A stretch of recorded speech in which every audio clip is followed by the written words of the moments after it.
सरकार कभी नहीं बताएगी कि कितने लोग तालाबंदी के दौरान बेरोजगार हुए हैं, उनकी सैलरी बंद हुई है। लघु एवं मध्यम उद्योगों के संगठन ने अप्रैल से जून के बीच एक तीसरा सर्वे किया है, तीसरी बार। इस सर्वे का नाम है कोविड क्वार्टर।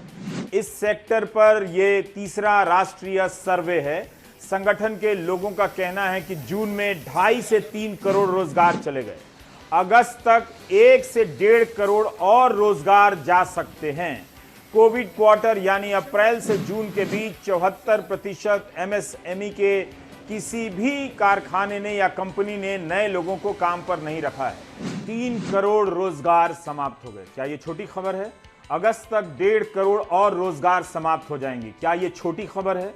4 से 5 करोड़ लोगों पर बेरोजगारी टूटने वाली हो और शहर में सन्नाटा हो, ये ठीक नहीं। कि 11 करोड़ एक अनुमान के हिसाब से इस सेक्टर में लोग काम करते हैं। अगर इसमें से 5 करोड़ लोग बेरोजगार हो जाएं तो ये कोई सामान्य बात नहीं है। ये वही सेक्टर है जिसके कंधे पर सवार होकर मेक इन इंडिया को सफल होना था, जो फेल हो गया। अब इसके कंधे पर आत्मनिर्भर भारत का बोझ डाला गया है, नई पैकेजिंग की गई है। दोस्तों, आज तो राजनीति के उस अनूठे खेल को आपके साथ खेलते हैं, जो खेल हमारी आंखों के सामने ही होता है और हम उसे भेद नहीं पाते हैं। ये जानते समझते हुए दरअसल ये खेल होगा, फिर धीरे धीरे यह तमाशे में बदलेगा और तमाशे के बाद इस पर एक लेप संविधान का चढ़ जाएगा और उस संविधान के जरिए इस तमाशे को करने वाले लोग के हाथों में ऐसे ऐसे अधिकार आ जाएंगे जो हमें लूटते ले जाएंगे, इस देश को खोखला बनाते चले जाएंगे और हम आप कभी ताली बजाएंगे, कभी नारे लगाएंगे, कभी हाथों में तिरंगा ले लेंगे और फिर उसके बाद खुशी खुशी अपने घर चले जाएंगे। यह कौन सा राजनीतिक मॉडल है जो सिर्फ भारत में चलता है और दुनिया के किसी भी देश में इस तरह का मॉडल आपको नहीं दिखाई देगा। गजब मॉडल है, क्योंकि दुनिया में सबसे बड़ी तादाद में बेरोजगारों की तादाद भारत में ही है। क्योंकि आप जब किसी नौकरी के लिए अप्लाई करते हैं तो कितनी बड़ी तादाद में करते हैं, यह पहले एक छोटा सा हिस्सा हम आपको दिखलाते हैं इस देश के अलग अलग प्रांतों में, खासतौर से तब जब इस देश के 16 राज्यों में नौकरियां पिछले 2 बरस से किसी की भर्ती कर ही नहीं रहा है, यानी हुई ही नहीं है। यानी जो अलग अलग राज्य अपने तौर पर पीसीएस की परीक्षा लेते हैं वह भी नहीं हो पा रही है, हो रही है तो नौकरी नहीं दे पा रहे हैं। इस देश के भीतर 4 लाख से ज्यादा पद खाली पड़े हैं केंद्र सरकार के। राज्य स्तर के मिला दीजिएगा तो तकरीबन यह 90 लाख पद है। भरने वाला कोई नहीं है, पैसा देने की स्थिति में यह देश नहीं है। लेकिन हम तो आज आपसे जिक्र उसी राजनीति का करेंगे जहां पैसे की कोई कमी नहीं है। शुरुआत कहां से की जाए? राजस्थान में ग्रुप डी के लिए 35 पद, आवेदन आ जाते हैं 60,000। ये देश कमाल का है। संवैधानिक पद पे भर्ती आपको करनी होगी और इस देश में रोजगार के लिए भर्ती आप करें या ना करें कोई देखने वाला नहीं है। दिल्ली की तारीख थी कि आपको किसी भी हालत में दिल्ली में सरकार 28 फरवरी से पहले बना लेनी है। पूरा देश मशक्कत करने लगा।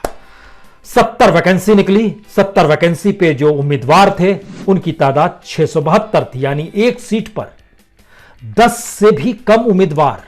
यह सिर्फ राजनीति में होता है भारत में, और दुनिया में कहीं नहीं आपको मिलेगा जहां पर एक नौकरी के लिए 5000 से ज्यादा औसत आवेदन और एक राजनीतिक पद के लिए औसत 10 आवेदन।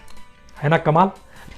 लेकिन पॉलिटिकल पार्टी ने कोई ध्यान ही नहीं दिया जब इकोनॉमी की तरफ, रोजगार की तरफ, बेरोजगारी से उबारने के लिए इकोनॉमी की तरफ, तो स्थिति यह आ गई कि मैन्युफैक्चरिंग सेक्टर में काम ठप हो गया, रियल एस्टेट नेगेटिव में चला गया, माइनिंग सेक्टर में करोड़ों लोग बेरोजगार हो गए, कंस्ट्रक्शन मजदूरों के पास काम नहीं, एक्सपोर्ट इंपोर्ट में भारत की स्थिति नाजुक हो गई।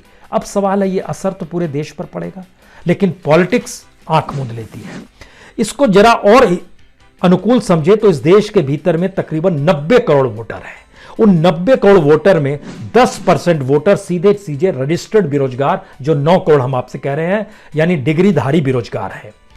12 करोड़ हुनरमंद हैं जो अपने अपने तरीके से कुछ काम जानते हैं। कोई प्लंबर का काम जानता है, कोई बिजली का काम जानता है। इस तरीके से इनकी तादाद 12 करोड़ है जिनके पास काम नहीं बच पा रहा है। एनसीआरबी का डाटा डराने वाला होता है जब वो खुदकुशी के आंकड़े बताता है कि लगभग किसानों से ज्यादा खुदकुशी इस देश में युवा और बेरोजगार कर रहा है। सिर्फ बेरोजगारों की स्थिति में यह है कि हर दिन 35 बच्चे खुदकुशी इस देश में कर लेते हैं।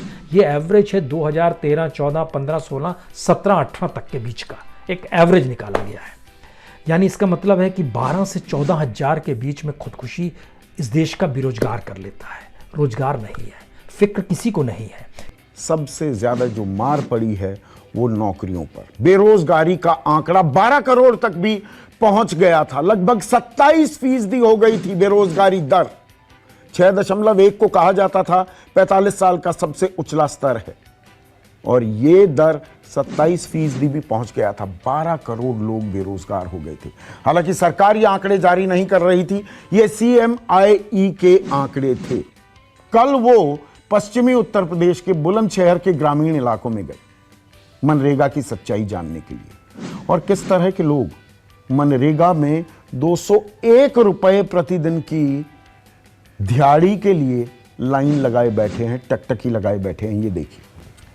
बीबीए के बाद कोई नौकरी मिली नहीं मिली? नहीं मिली थी सर, ऐसी ही मिली थी 8-7 हज़ार की, उसमें ही कर रहे थे। पहले कर रहे थे नौकरी, जब लॉकडाउन लग गया तो छूट गई नौकरी। और फिर गांव आए, गांव आने के बाद देखा कोई काम नहीं है, घर दिक्कत है, परेशानी, घर का खर्चा नहीं चल पा रहा। तो ग्राम प्रधान के द्वारा नरेगा का काम चल रहा था, उसमें हम काम करने लग गए। फिर आपने एमए किस सब्जेक्ट में किया? हिंदी साहित्य। तो फिर इतना पढ़ने के बाद ये मजदूरी करने का फैसला क्यों किया? सर आर्थिक स्थिति नहीं, कमज़ोर है कि उसकी वजह से करना पड़ रहा। BSc हुआ सर 2018 में कंप्लीट। तब से फिर क्या कर रहे हो? पढ़ाई कर रहे थे ऐसे ही कॉम्पिटिटिव एग्ज़ाम के लिए। हाँ। सर उसी की पढ़ाई कर रही हैं। अब पैसे नहीं है, दिक्कत चल रही है घर में, तो आना पड़ रहा है सर काम। SSC की कोचिंग कर रहे हैं? लॉकडाउन की वजह से पैसे खत्म होने के बावजूद इसलिए इसमें काम करने लगे हैं सर। तो आप मुखर्जी नगर रहते थे? जी हाँ जी। तो वहाँ से कब आए? वहाँ से लॉकडाउन लगा है तभी आए थे। यहाँ पे देखा कि घर में शॉर्टेज चल रही है, इसलिए हम यहाँ पे काम करने के लिए आ गए। NSSO की नई रिपोर्ट ने बेरोजगारी के ऊपर बहुत ही चौंका देने वाला डेटा बताया। दोस्तों, आज के दिन हमारे देश में अनएम्प्लॉयमेंट की इतनी बुरी हालत है जितनी पिछले 45 ईयर्स में नहीं हुई है। अनएम्प्लॉयमेंट रेट 6.1% टच कर चुका है, जिसने कि सारे रिकॉर्ड्स तोड़ दिए हैं। अब NSSO के खुद के हिस्टोरिकल डेटा से इसे कंपेयर करोगे, आप इस चार्ट में देख सकते हो, तो आपको दिखेगा ये कितनी बुरी हालत हो चुकी है। यूथ की बेरोजगारी का अगर आप ब्रेकडाउन देखोगे दोस्तों, तो आपको दिखेगा कि अर्बन एरियाज में रूरल एरिया से भी ज्यादा बुरी हालत है। अर्बन मेल्स में, यूथ में अनएम्प्लॉयमेंट रेट है 18.7% आज के टाइम पे, और अर्बन फीमेल्स में है 27.2%। इतने भयानक डेटा ने सबको चौंका कर रख दिया है। तो ये नए वाला सर्वे जुलाई 2017 से लेकर जुलाई 2018 के बीच में कंडक्ट किया गया था, और दिसंबर 2018 को इसकी रिपोर्ट फाइनलाइज करी गई थी।